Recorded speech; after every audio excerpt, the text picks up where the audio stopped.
In today's video, I am going to teach you how to install Google Chrome on Windows. To begin, open the web browser you are currently using on your Windows computer. This can be any browser that is already installed, since the goal here is simply to access the Chrome download page. Once your browser is open, click into the search bar or address bar so you can start searching. Next, type Chrome and run the search. This should bring up results related to the version of Google Chrome. Look for the official Google page in the results, because that is the safest and most reliable place to download the installer. Using the official source helps make sure you are getting the correct version for Windows and avoids unwanted third-party downloads.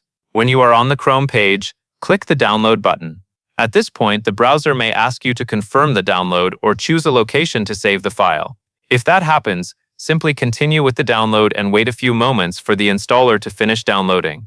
The time this takes can depend on your internet speed, but in most cases it should only take a short while. Once these actions are complete, you will have gone through the process shown in this guide for downloading and installing Chrome Beta on a Windows PC. That covers everything you need to know.